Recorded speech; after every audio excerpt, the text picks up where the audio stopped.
Hey everybody, I'm here in the Panasonic demo room at Infocomm 2025. I'm here with Mike, who's going to show us all this cool stuff that's going on behind us. Okay, so this setup we have here, and you'll notice we've got a LED wall in the back, and part of why we set it up this way is that the some of the newer cameras, the imaging is optimized for LED, and that's really one of the headlines on the UCX 100 studio camera. That's been out for a little while, but it's still relatively new.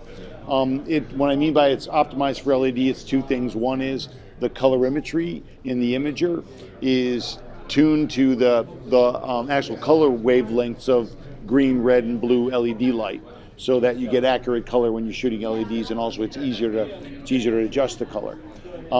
Besides that, it's also really the highest resolution imager that's like kind of oversampled for 4K, and so that's going to reduce the moire.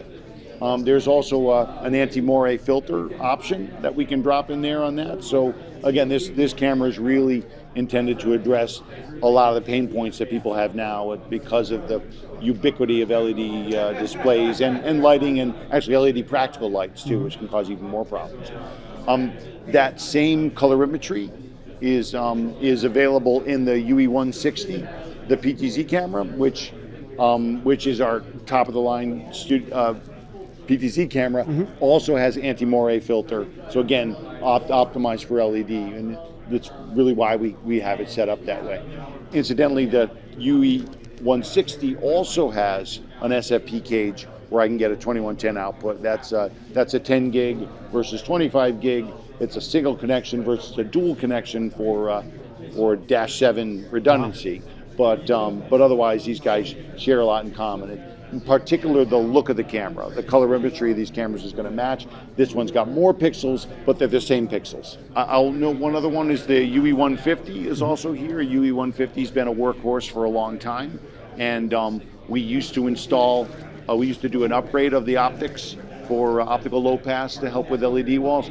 That's a UE150A. One of the nice things about the UE150A is that optical low pass is standard. It's just in there all the time. And on top of that, we've also got built-in auto tracking. And when I mention the built-in auto tracking on the 150, I'll mention, and we'll refer to this again in some of the other discussions, but the UE160 has the built-in auto framing, which is very much like auto tracking, but with auto framing, instead of just following one person, you can add a second person, and it will frame on the two people based on how close or far apart they get, or when they move. So it's really doing a lot of pan, tilt, and zoom. Yeah. And that is really, I would say, our fourth generation of auto tracking, and it's come a long way. That's amazing. That sounds great. So, this is a product from RCT that we've shown in the booth a couple of times.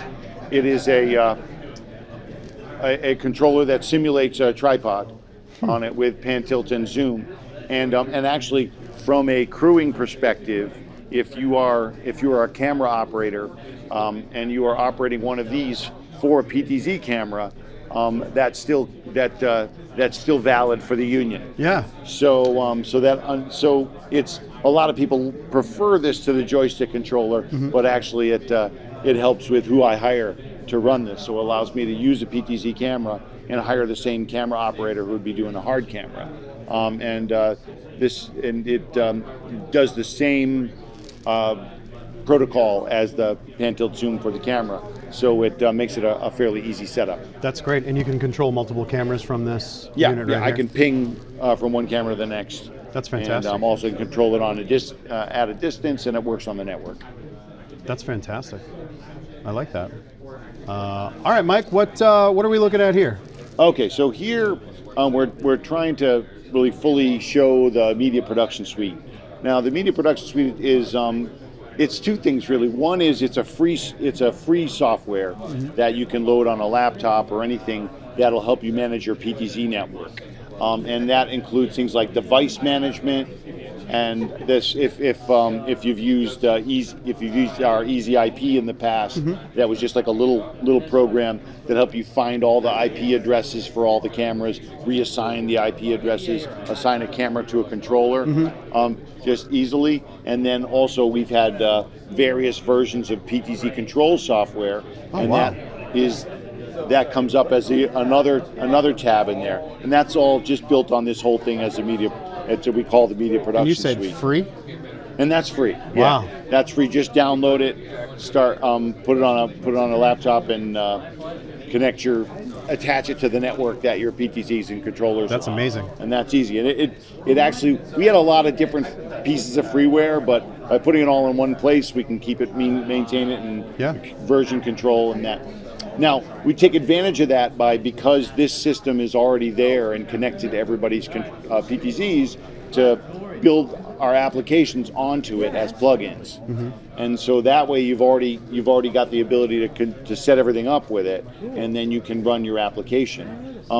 There's a couple of applications that we're showing today, and the applications are not free. The applications are licenses. Mm-hmm. But one that we've been showing here is that we're calling a video mixer, and it is a kind of a video mixer. And I've been describing this as when you try to scale down a production switcher, what most people do is they take all the effects out of it and they leave you with a router with transitions. Pretty much, yeah. Basically. So this kind of takes the opposite and just minimizes the amount of cameras, but keeps all the effects in there.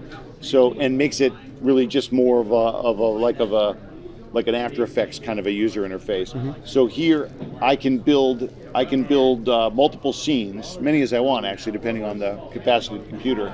Each one has 4 layers, and those layers can be just images I include in here. It supports Alpha Channel, mm-hmm. Video clips I want to put in there, and then the 4 inputs. Those can be SRT, NDI. SDI if I put if I have a card in there, and then I can mix all those onto a system. Now, in order to really take advantage of mixing those live inputs, I need to get a key, and this is really the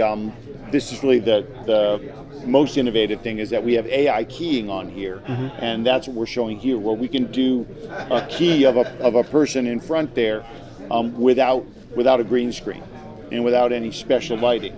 And so the AI just looks at the background ahead of time, and then when a person walks in front of it, it pulls a key, and then I can use that in the layers of the system. And so it's great for like a one person production. If they're doing a webcast or a Twitch stream or something simple where they want to build a quick and easy mm-hmm. virtual studio. But this will work with any camera that's SDI, NDI, or SRT. Also, you could bring in if you want to bring in a Zoom feed or something, obviously you can do that as well. That's great. Showing you the cameras, I talked about the auto framing, mm-hmm. and I'll say it again. What auto framing is, it's like auto tracking, but it allows you to add a second or a third person, and you will frame them rather than just follow it. So it's mm-hmm. frame and follow. Now, that is built in on the 160, but this is the server version of it. The server version has a couple of advantages. One is it can drive another camera, so it'll drive a UE150 or a UE100, mm-hmm. And gives you more choices of camera. But the other thing is that it uses a reference camera that gets a wide shot of the whole thing. Oh, that's cool. Using that reference camera, I can select who I'm going to track on the reference camera, and the tracking camera or the framing camera doesn't need to see them, right? That's so it's cool. like having peripheral vision. Yeah. And so that way I can select and deselect who I'm covering. So I kind of promote myself from being a camera operator to being a director. Yeah. And just making sure I have coverage on that. That's amazing. And there's some other plugins, but these are the main ones we're trying to show today. Awesome. Thank you so much, Mike, for your time. I really appreciate it. This is awesome stuff. I can't wait to see it out in the wild. Well, thanks for coming to have a look. Thanks. Appreciate it. All right. Take care. Hey, everybody. We're still here in the Panasonic demo room. I'm here with Peyton, product manager with Panasonic. He's going to show us what all this cool stuff is behind us. Peyton, jump in. Cool. Yeah, so this is Keros. This is our live production platform. So for those of you who know Keros, it is really more than just a switcher. It looks like a 2ME switcher, but really super dynamic in the sense of not only switching for like an iMac scenario, but also managing screen content. So the LED wall that you might see behind me, I can manage all of that content directly inside of my Keros core. So it's GPU processing, so I can stack as many layers as I want. I'm not fixed on MEs or keyers. I can just keep on adding content over and over and over again. And that GPU processing meter is really what my system is capable of doing. So kind of with all of that layer mentality, which is why we're able to manage all of our screen content so well.